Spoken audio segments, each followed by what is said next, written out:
Hi, and welcome to Over the Gunsmith's Shoulder. I'm Gene Kelly, president of the American Gunsmithing Institute, and in this segment, Master Gunsmith Ken Brooks is going to walk you step by step through a gunsmithing repair. You're going to learn a lot. And if you'd like to learn to be a certified professional gunsmith, then go to AmericanGunsmithingInstitute.com and request an information package. Now let's learn from Ken.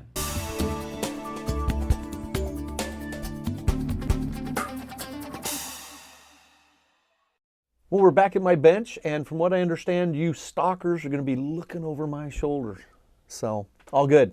I just grabbed a gun off the bench, or off the rack, excuse me, and put it on my bench. And it is a neat old Winchester 1894, Winchester 94. This one happens to be in 38-55, that's the caliber.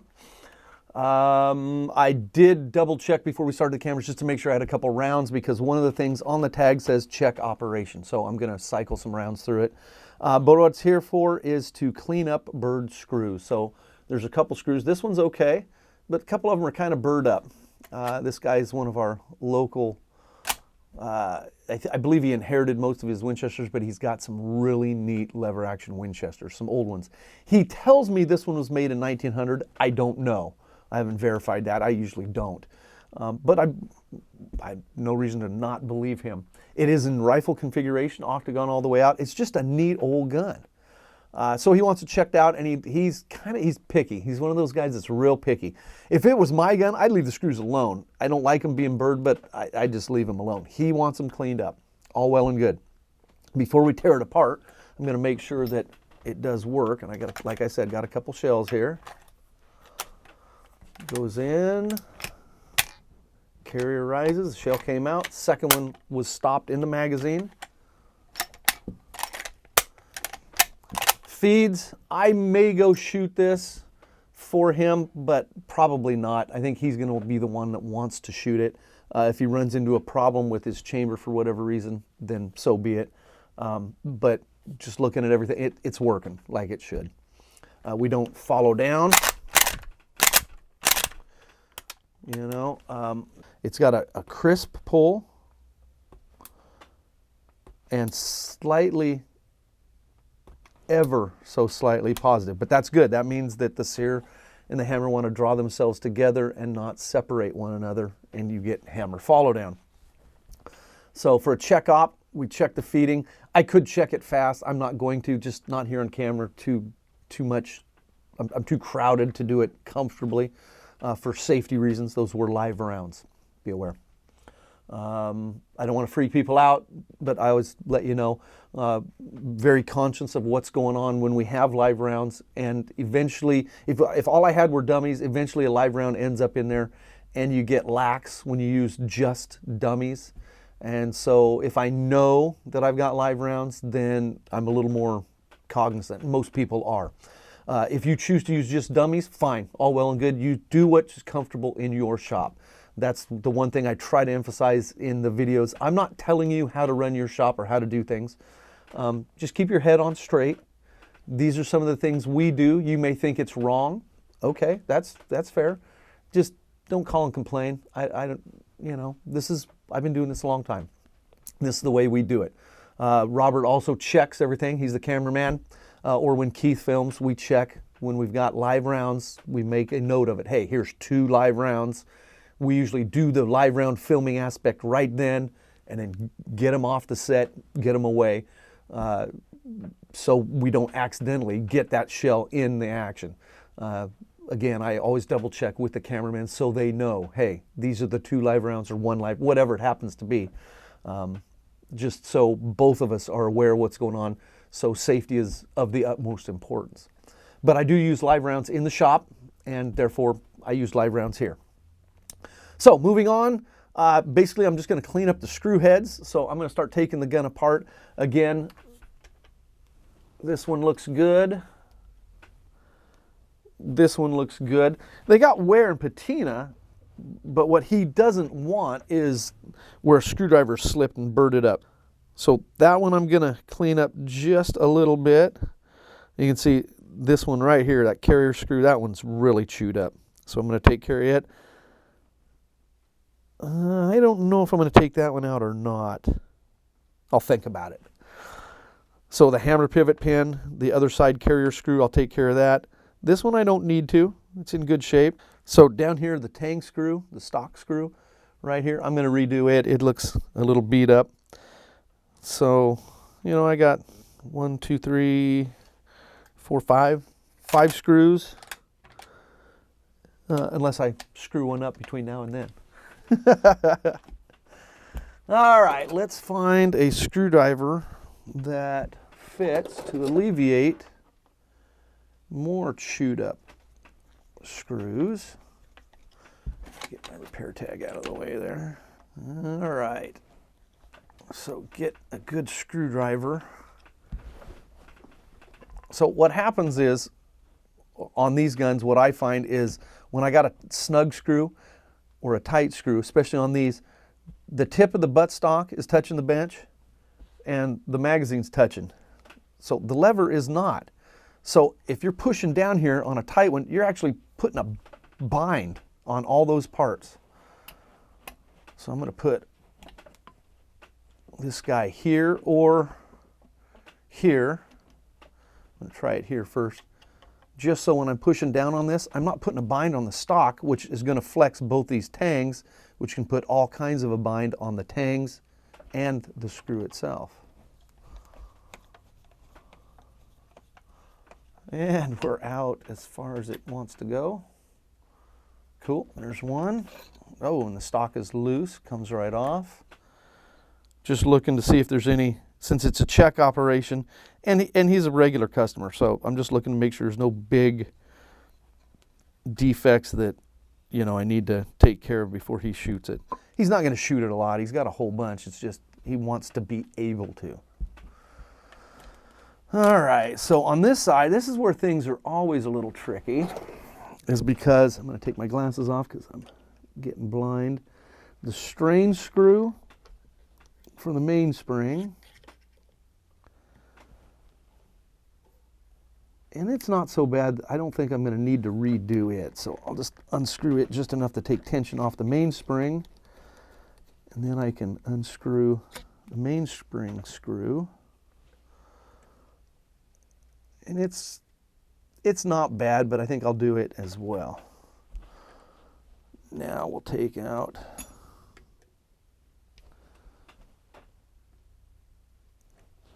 just trying all the different screwdrivers till I get one that I like the way it fits in the slot. And you can see it doesn't fit perfect. On this particular one, it doesn't need to. If it was super tight and I was trying to get a rusted in screw out, then yeah, I'd make a screwdriver fit that slot very precise because you don't want it rocking around. Since it's loose enough, I just need to be able to spin the screw to get it to come out. Take that hammer out. And now let's see how tight the lower tang is. Fairly snug yet. All right, well, I am going to take out the bolt pin, screw and pin.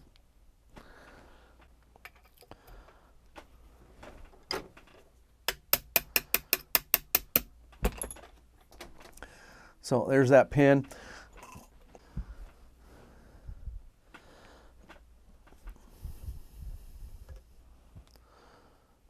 Yeah, I'm going to do that one too.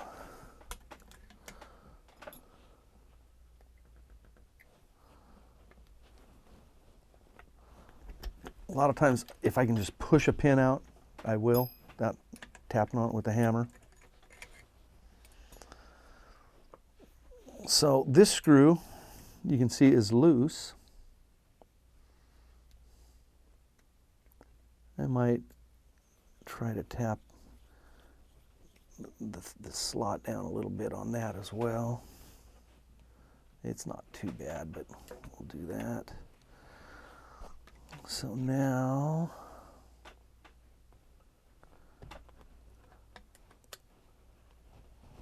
there we go.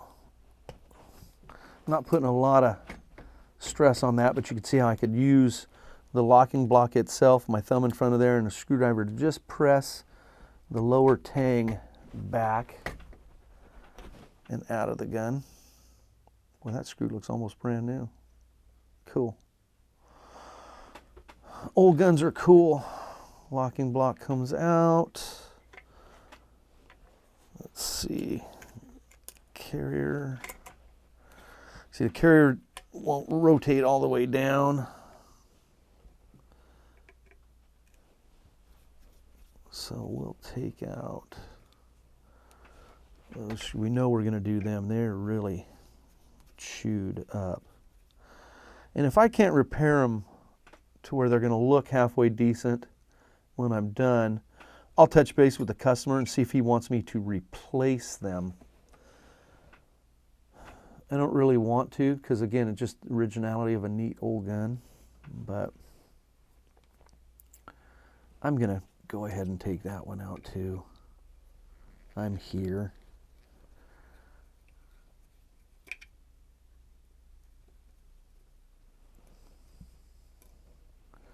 And actually, I'm going to leave that loading gate right there. Be easier to reinstall, hopefully. All right, so basically that's all the screws that really need to be repaired. So what I'm going to do is I'm going to go over and chuck these up in my little lathe, the lathe that I use for polishing, the lathe that it doesn't matter that I get sanding grit and crap on. You guys have heard that before. If you haven't, go back and watch some of the earlier tips from the workbench, so I don't have to explain that, yes, I understand sandpaper on a lathe is bad. I'm going to tap down the heads to tighten up the slots, push the metal back into position.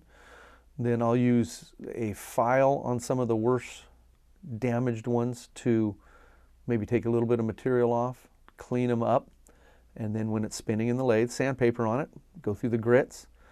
A lot of times on some of the newer guns or replica guns, you know, Burreds, things like that, then I just heat it up with a propane torch till it turns blue, quench it in water, oil it, put it back in the gun. Being this is a real Winchester and old, I'm going to want it to look more like it does now. So what I'll do is I'll end up cold blowing it and then rub it on my hand or the carpet or something to age it to where the patina matches this. So that's kind of what we're doing. We're going to have to break the cameras and go set them up by the little lathe. So we'll see you at the lathe in a minute. Okay, we're at my little lathe. I've got the Tang screw, that's the largest screw we're going to do, in the 3-jaw chuck. This is the little lathe that gets sandpaper and crap all over it. It makes a hideous noise, so we'll see if the cameraman edits it out or not. You won't be able to hear nothing. So what I'm going to do is I'm going to tap the head where the mushroomed slot is with the hammer. I'm actually going to turn it on and then hit it a whole bunch of times. So just kind of be aware. We're probably going to do a couple. You don't need to watch me do all 6 or 7 screws. I mean, it's the same thing. But I'm going to do the Tang screw. I'm going to do one of those carrier screws because they were so terribly chewed up. And so we'll go from there. All right. I said I was going to turn it on, and most of the time I do, but a lot of times I'm going to just tap down just a little bit. You can tell I'm not hitting it real hard. Took my glasses off just so I can see a little better. I have to put them on when I turn the machine on, but I'm just trying to move metal back to its original place. Okay, now I am going to turn it on and do the same thing. Put my glasses back on, and then I will tackle it with the file. But we'll stop and you can get a look at it.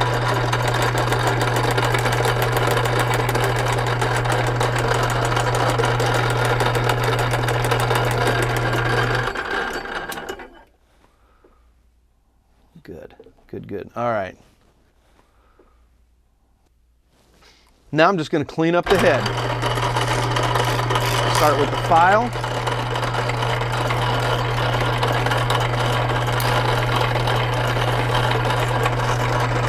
Try to maintain the same contour.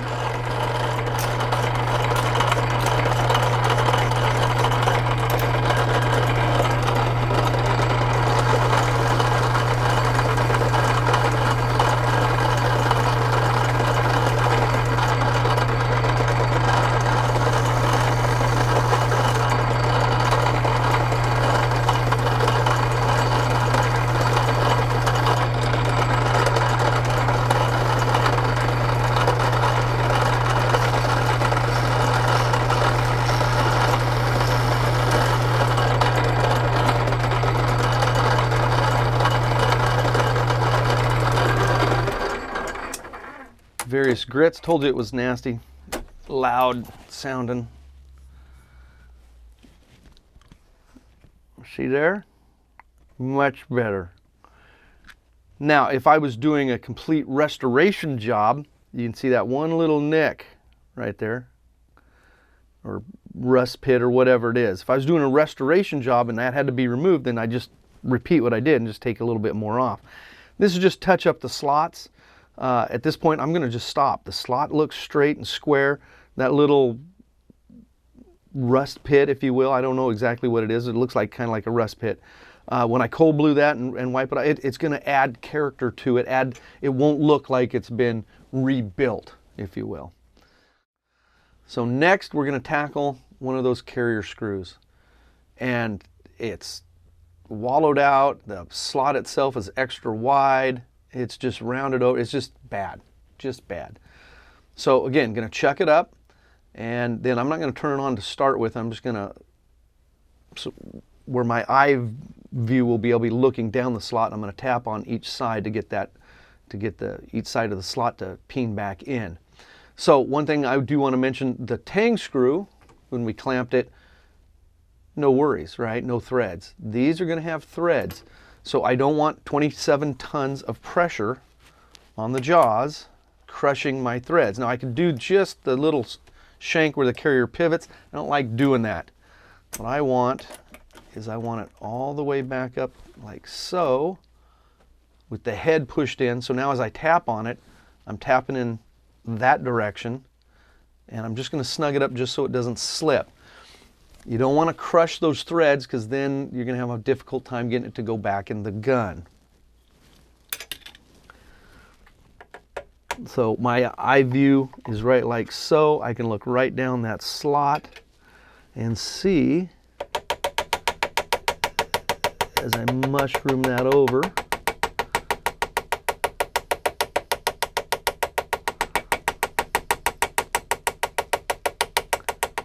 and I should mention, this isn't the only way to do this. As a matter of fact, while we're right here, I could put it on here, or a vise. A vise would be better.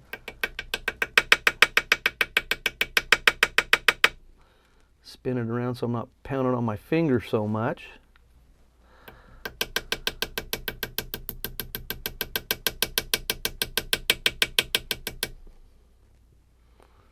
Get that tapped down in like so, and then you can spin it in a drill press, or put it, you could actually chuck that in a cordless drill or a Fordham and spin it, you know, clamp your Fordham or drill in a vise, turn it on, and then polish it. So you don't have to have a lathe or something. This is you're looking over my shoulder. This is what I do in my shop. So all well and good. Oop, I was getting ready to do sandpaper.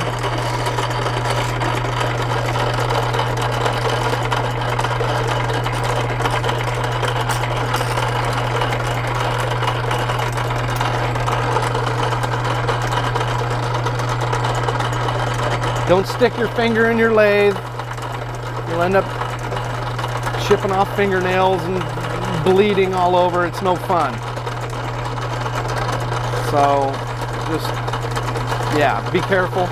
I found that, and I use my fingers just like this on that dome screw. It seems to work real well. Now this is 80 grit sandpaper. I'm going to stop a minute. I'm actually going to take that out because I want to look at it. There, see how much nicer that looks? The slot looks straight. It doesn't have to be perfect, but we want it to look much better. And the reason it doesn't have to be perfect is because, again, we're not doing a restoration job. We just want it to look nicer. That was the complaint. Man, they just look all chewed up, and the rest of the gun looks good. So now I'm just going to go through the sandpaper just like we did on the other one. The various grits, and then we'll cold blue it back at the bench.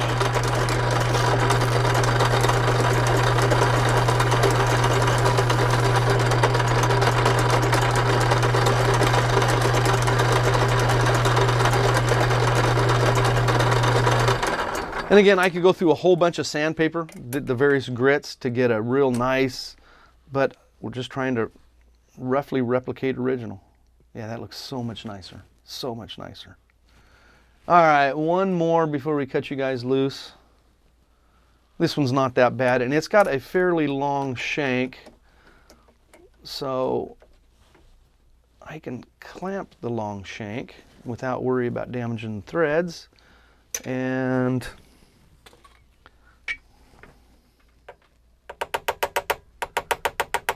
I'm going to turn the lathe on.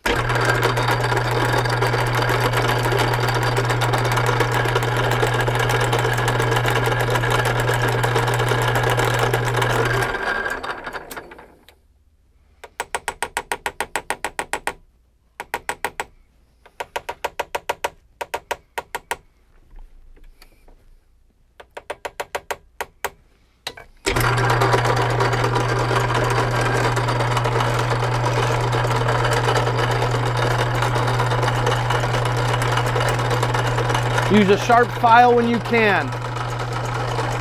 Sharp files are worth their weight in gold.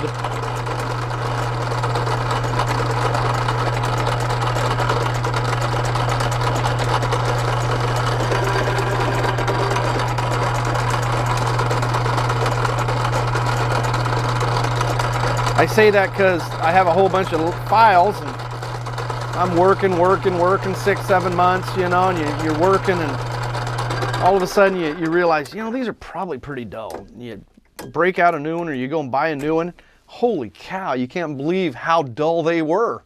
Because the new one, man, you might hurt yourself with the new one. All right, so there we are. And that one looks a little rougher, so I'm going to go ahead and polish it out just a little bit more, but the slot looks good. Full of crap, but it looks good.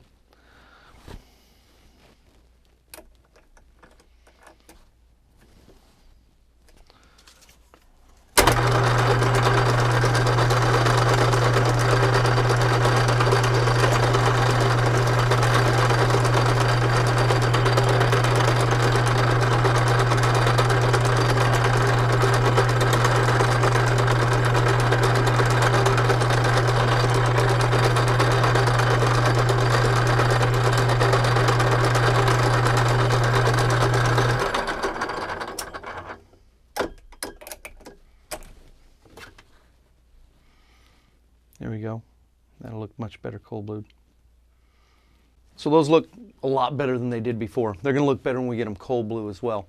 So you don't need to watch me do that same process on the next 6 screws or however many we got here. So I'm going to finish this up and then I'll see you back at the bench when we do some of the cold blue. If you're learning something, be sure and like and subscribe to this channel. You don't want to miss out.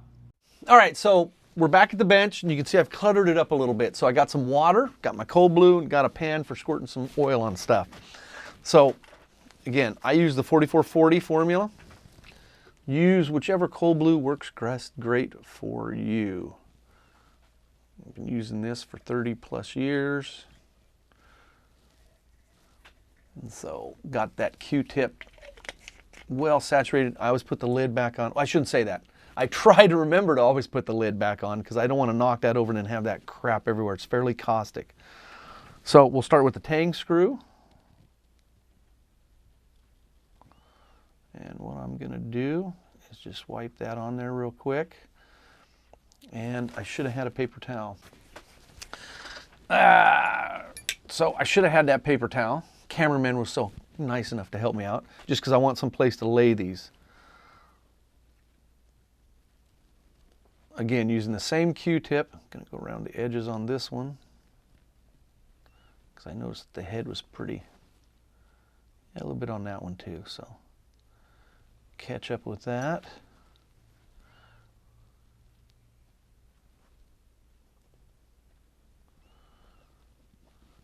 You can see it's not quite as dark as those others.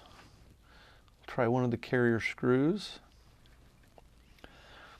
And be aware you're going to see it anyway. One of the carrier screws was much worse than the others, and I cleaned it up as best I could trying to save that original one. And I'm going to touch base with the client on that one. If he wants me to replace it like we mentioned, I can. So I'm thinking this Q-tip's getting contaminated enough that the cold blue isn't quite wanting to take. It's well as it could. So I'm going to set that one there, get that cold glue out with a new Q-tip. You don't double dip with nachos or with your Q-tip and your cold glue.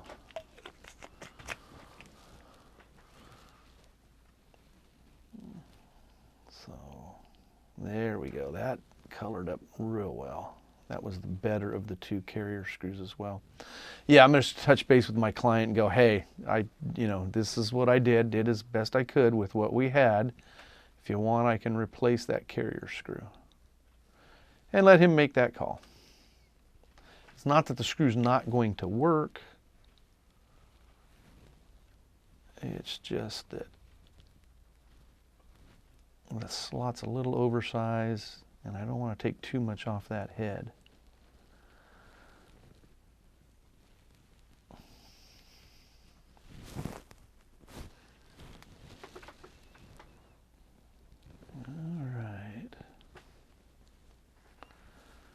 Come back to that screw and lay into it a little more.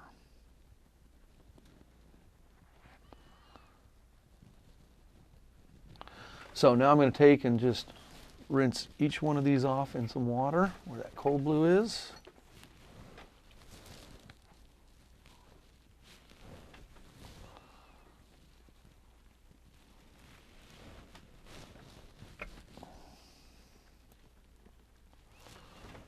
Two on that one,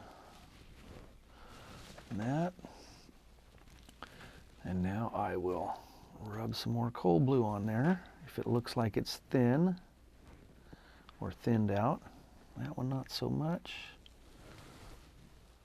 that one maybe a little. That cold glue on there again.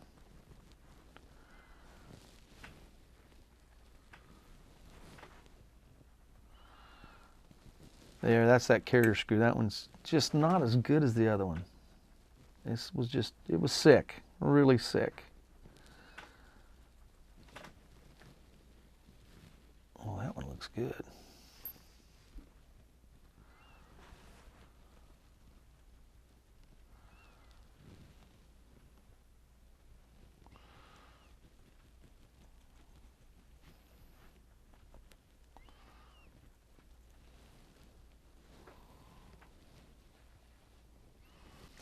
And since this is not a restoration, this is just a touch-up, they don't have to be perfect.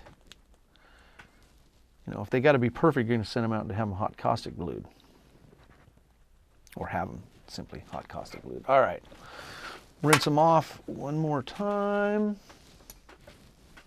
Throw them in the pan.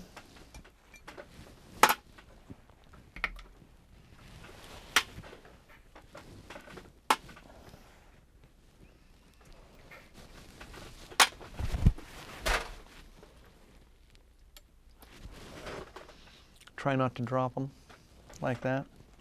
But if you do, magnet or tweezers or whatever, you can reach in and get it if you can see it. All right, and then hose them down.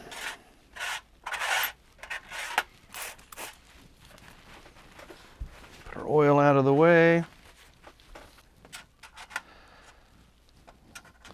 So now these two Q-tips, I'm just going to put over here. So when I'm glass bedding in 2 or 3 days, I can use those to help clean up because I don't care about them anymore, right? All right, so grab another paper towel. Put my glasses back on. And wipe these off. We'll look at them a little closer in just a minute.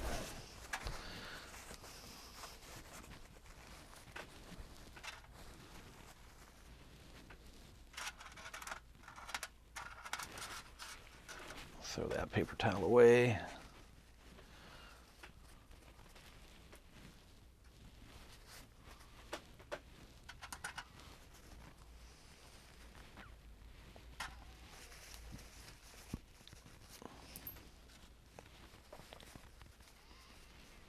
All right, I'm going to get rid of my oily pan. And I'm going to look at the loading gate screw first, because it's going to be the first one I want to put back in.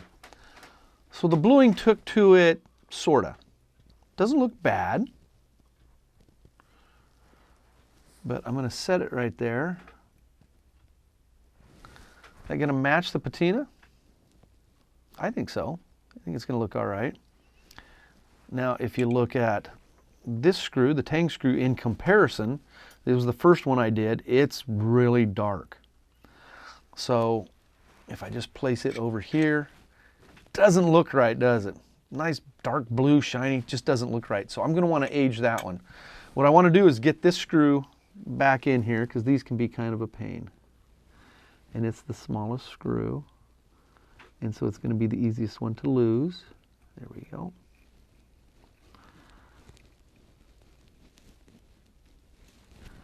There we go. One thing I didn't do that I probably should have was clean out the slot with a toothbrush. See, now both of those didn't turn as dark either. This one's a little darker. The temper of each screw will have something to do with that as well. So now if I got one that's got crud down in the slot, I'll use my X-Acto knife here to push rust, grease, dirt, whatever out of that slot. You can see all that crud. Turn it around.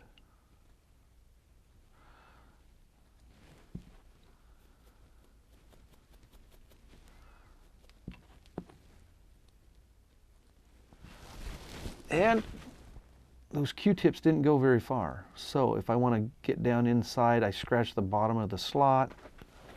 I can always touch them up, rinse them off, squirt a little oil on there, and away we go. Now there's this one. And this one fits, this is the lever pivot that fits through the link. So it's basically inside the gun. It doesn't have to be super duper pristine.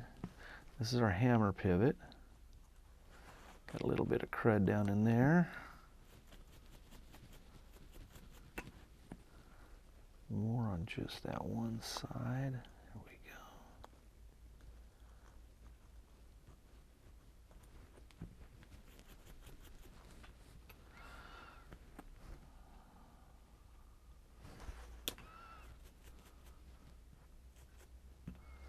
All right.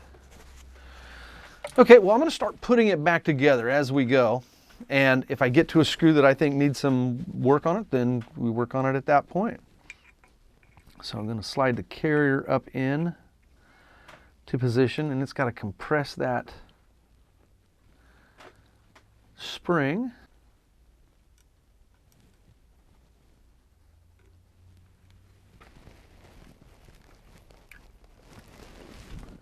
So as I was screwing that in, I had my finger right here between the two. So if I start to, that screw doesn't line up with the hole and starts to pinch that, I can feel it with my finger and can stop and unscrew it. So now that one was fairly dark. Take a paper towel, rub it over a little bit, age it right up. This one, this side looks a little aged already, so I'm gonna manipulate the carrier to where I can see that looks like the hole's going to line up. And this is the bad one. So this is the one he may want, my client may want to replace anyhow. So, okay. What I'm looking for there is, just like I mentioned before, I don't want the two legs of the carrier pinched together. They need to ride and pivot on that. So there we go. So locking block next.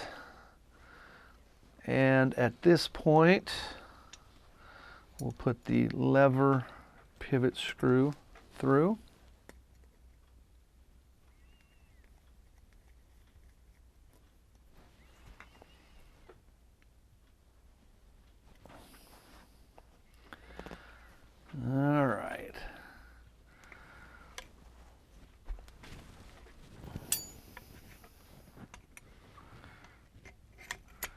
sure the lever goes up into the bolt, the link fits back over the locking block, up through the front.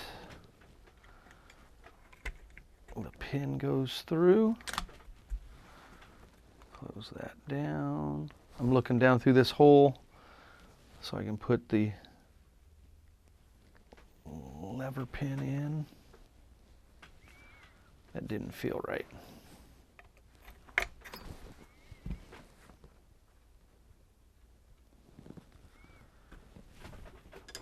That did. Went in a little better. Yep. All right. So that's one of the screws we didn't have to do.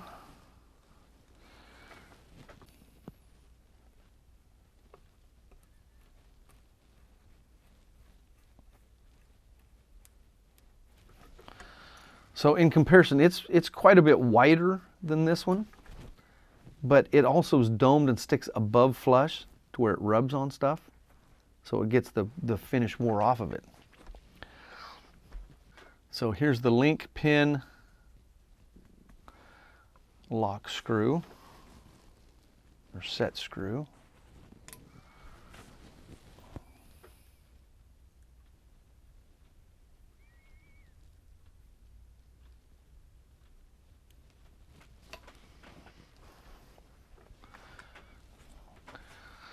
So the Tang, I am going to clean off the big chunks of dried oil and crud. Simply, so this is going to want to slide into the gun a little easier. Take some oil, smear it on a couple places, two sides where those tongues are.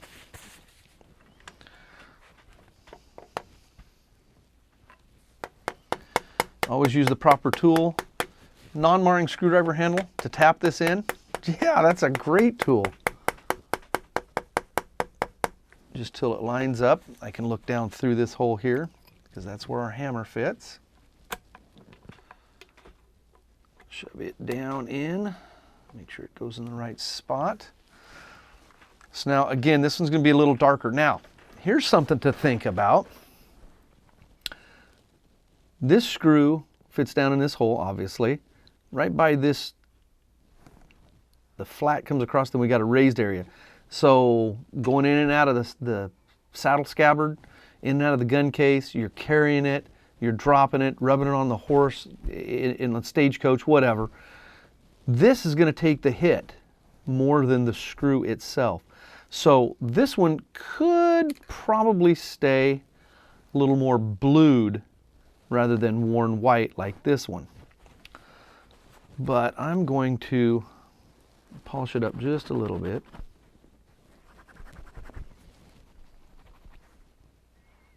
See that? Now if you really want to age them, there are some tricks to doing that as well. So let's say you were trying to age something that you wanted to look, you know, pitted. So clean it up like this one, and then put a little salt water on it, or put a couple grains of salt sprinkled on the head, and then put some water on it, and that'll rust and etch the head in some spots. And I know my elbow's in the way, I apologize. Look at there. So now the cold blue didn't quite, it took, but it's got that one spot that looks a little different. You know, I'm not going to worry about it. I'm not trying to restore it again, just trying to get the slots cleaned up. That's what he was worried about. So if that really bugs him with that finish, I mean, let's face it, the rest of it, you know. But if that really bugs him, then I can cold blue it at that time. It won't be that big of a deal. And he's a local good guy, so it's not like I'm mailing this to the other side of the country. But that's something I'm not going to worry about. You know, it's aged, but aged in a good way. All right, so here is our strain screw.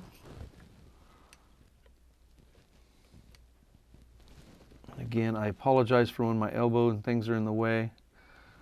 Not used to filming, so sometimes my head is in the wrong spot or whatever. Now you can see the bottom tang here has a little bit more finish than, say, up here. Again, the lever protects it. So this one's aged, but maybe a little darker on the blue than some of them. I like it.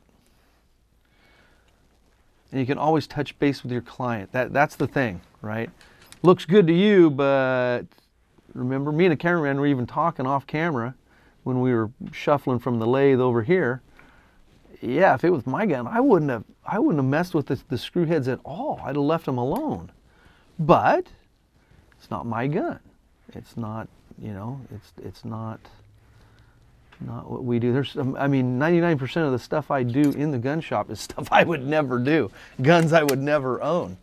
So, you know, somebody else is paying the bill. Try to make them happy. All right. Let's not be scratching up other ends of the gun.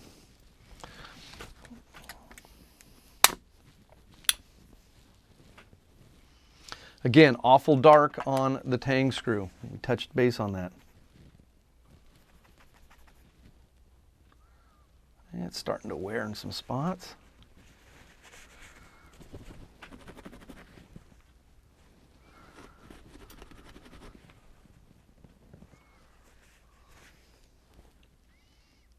Looks a little aged that way. I'll screw that in and see what he's got to say. Careful. I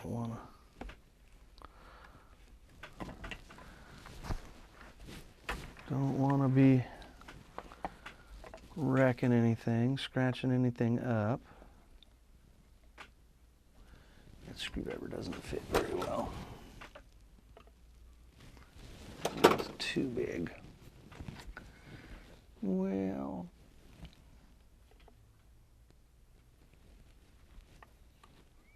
tell you what, if I screw it up, I'll just say I screwed it up. I'll redo it, admit I did it wrong. I'm just going to go ahead and use this screwdriver. It doesn't fit perfect. But again, I'm not putting a ton of torque on it. All right. Well, there we go. That screw and that one. And that was the worst of the two carrier screws. That one we didn't fool with. Tang screw.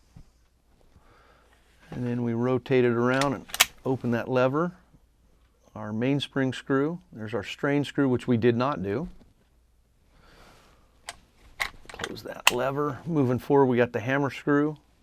The worst of the two carrier screws. We did not do that screw.